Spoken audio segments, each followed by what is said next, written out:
उससे पहले खबर क्या है तो मैं आपको वो बता देती हूँ। तो दरअसल 23 अप्रैल 2025 को पहलगाम में हुए आतंकी हमले के बाद भारत ने कड़ा रुख अपनाया। भारत का कहना है कि इस हमले में पाकिस्तान से आए आतंकियों का हाथ था। इसके जवाब में भारत ने कई बड़े कदम उठाए, जिनमें से एक है सिंधु नदी जल समझौते को निलंबित करना। विदेश सचिव विक्रम मिस्री ने कहा है कि जब तक पाकिस्तान आतंकवाद को पूरी तरीके से छोड़ नहीं देता है, यह समझौता लागू नहीं रहेगा। इसके अलावा भारत ने पाकिस्तान के साथ कई और रिश्ते तोड़े हैं, जैसे अटारी वाघा सीमा को बंद करना, पाकिस्तानी नागरिकों को 48 घंटे में भारत छोड़ने का आदेश देना, पाकिस्तानी दूतावास में मौजूद सैन्य सलाहकारों को निकालना।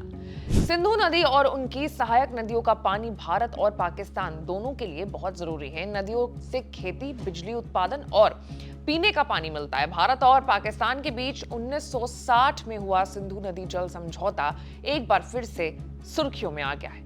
भारत ने हाल में ही इस समझौते को निलंबित करने का ऐलान किया। यह फैसला जम्मू कश्मीर के पहलगाम में हुए आतंकी हमले के बाद लिया गया, जिसमें 26 लोग मारे गए हैं। भारत का कहना है कि जब तक पाकिस्तान आतंकवाद को पूरी तरीके से छोड़ नहीं देता है, यह समझौता रुका रहेगा। लेकिन क्या इसका मतलब यह है कि पाकिस्तान को अब पानी नहीं मिलेगा? पाकिस्तान अब पानी के लिए तरसेगा? और क्या सिंधु नदी जल समझौता है तो सिंधु नदी और उसकी सहायक नदियों का पानी भारत और पाकिस्तान दोनों के लिए बहुत जरूरी है।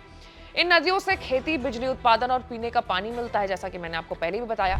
1947 में भारत और पाकिस्तान के बंटवारे के बाद इन नदियों के पानी को बांटने को लेकर के विवाद शुरू हुआ था। कई सालों के बातचीत के बाद 19 सितंबर 2060 को कराची में विश्व बैंक की मदद से यह समझौता हुआ।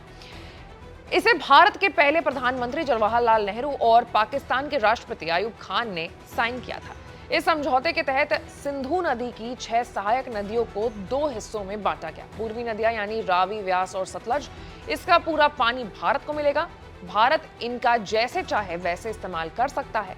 और दूसरी तरफ पश्चिमी नदियां जो हैं, जैसे जिसमें सिंधु, झेलम और चेनाब हैं, इनका ज्यादातर पानी पाकिस्तान को मिलेगा।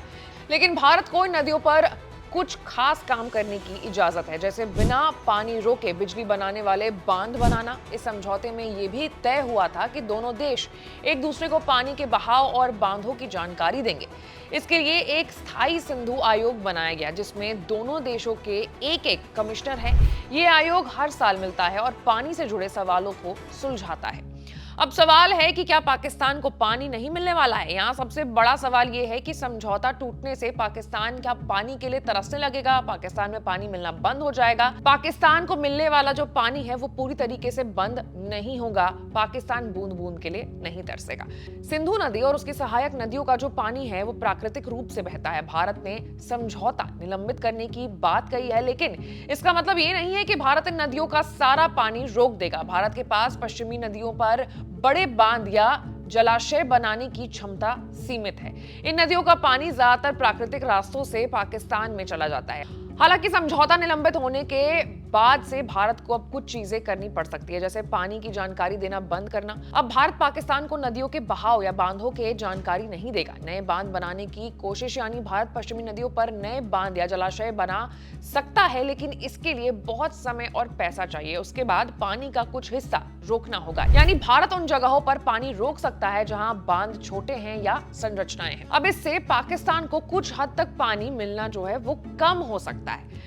अब पूरा पाकिस्तान पर इसका क्या असर होगा, उस बारे में भी हम बात कर लेते हैं। तो दरअसल पाकिस्तान की अर्थव्यवस्था और खेती बहुत हद तक सिंधु नदी और उसकी सहायक नदियों पर ही निर्भर करती है। इन नदियों से पाकिस्तान को हर साल करीब 135 मिलियन एकड़ फीट पानी मिलता है, जो वहां की 25% जीडीपी में योगदान भी देता है। गेहूं, चावल, गन्ना और कपास जैसी फसलों को पानी की जरूरत होती है, वो पानी पर ही निर्भर होते हैं। और अगर भारत पानी की मात्रा में थोड़ी भी कमी करता है तो पाकिस्तान के कुछ इलाके, खासकर पंजाब और सिंध प्रांत में खेती और पीने की जो पानी की समस्या है वो हो सकती है। अब पाकिस्तान पहले से ही पानी की कमी से जूझ रहा है। जनसंख्या वृद्धि, जलवायु परिवर्तन और खराब जल प्रबंधन ने स्थिति को और भी ज्यादा बिगाड़ दिया है। अगर पानी का बहाव कम होता है तो ये पाकिस्तान के लिए बड़ा संकट बन सकता है। लेकिन जैसा कि पहले आपको बताया, पानी पूरी तरीके से बंद नहीं होगा, क्योंकि प्राकृतिक बहाव को रोकना मुश्किल होता है। अब इस पूरे मामले में आपकी क्या राय है, आप कमेंट में हमें जरूर बताइएगा। और इस पूरे मामले से अपडेटेड रहने के लिए आपको एबीपी लाइव को लाइक, सब्सक्राइब और शेयर करना होगा। मैं थी आपके साथ आशीष सिंह आनंद।